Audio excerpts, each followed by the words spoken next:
And with that, I would like to introduce Rachel Simon from the Division of Diversity, Equity, and Inclusion at Pace University to offer us a brief poem in reflection. Good morning. I'm here less as someone representing my day job, running the Office of Gender and Sexuality at Pace University, and more as a finalist for Westchester County Poet Laureate. There's a network of us who reach out when there's a call for a poet to give a reading, and one of us is unavailable. So, in addition to my DEI work, I'm a poet, and I wanted to share 2 poems thinking about all of the themes that the conference focuses on. I look to our 2 most recent, well, our current U.S. Poet Laureate and the previous Poet Laureate. Joy Harjo, who just ended her 3-year term as Poet Laureate, was the first Indigenous poet representing the U.S. through the Library of Congress. So this first poem is by Joy Harjo. How to Write a Poem in a Time of War. You can't begin just anywhere, it's a wreck, shrapnel and the eye of a house, a row of houses. There's a rat scrambling from light with fleshy trash in its mouth, a baby strapped to its mother's back, cut loose. Soldiers crawl the city, the river, the town, the village. The bedroom, our kitchen, they eat everything or burn it. They kill what they cannot take, they rape. What they cannot kill, they take. Rumors fall like rain, like bombs, like mother and father, tears swallowed for restless peace, like sunset slanting toward a moonless midnight, like a train blown free of its destination, like a seed fallen where there is no chance of trees or any place for birds to live. No start here. Deer peer from the edge of the woods.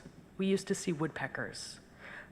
The size of the sun, red birds, and we were greeted by chickadees with their good morning songs.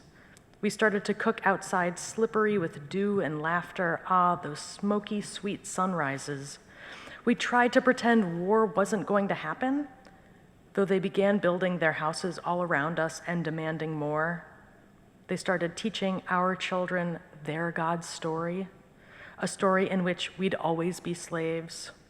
No, not here. You can't begin here. This is a memory shredded because it is impossible to hold by words, even poetry.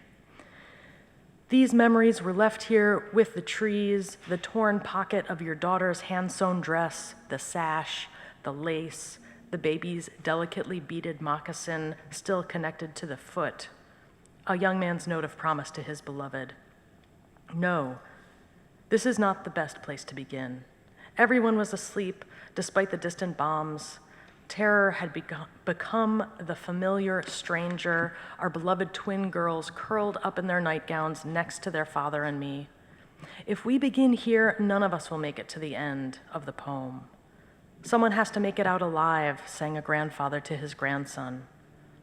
His granddaughter, as he blew his most powerful song into the hearts of the children, there it would be hidden from the soldiers, who would take them miles, rivers, mountains from the navel cord place of the origin story. He knew one day, far day, the grandchildren would return generations later over slick highways constructed over trails, through walls of laws meant to hamper or destroy, over the libraries of the ancestors in the winds born in stones. His song brings us to his home place in these smoky hills. Begin here. And the second poem I'm going to read is by our brand new poet laureate, Ada Limon, who I knew when we were both in grad school. She was at NYU and I was at Sarah Lawrence. And this one, a little more narrative. Ada Limon, a new national anthem. The truth is, I've never cared for the national anthem. If you think about it, it's not a good song. Too high for most of us, with the rocket's red glare, and then there are the bombs. Always, always, there's war and bombs. Once, I sang it at a homecoming and threw even the tenacious high school band off key.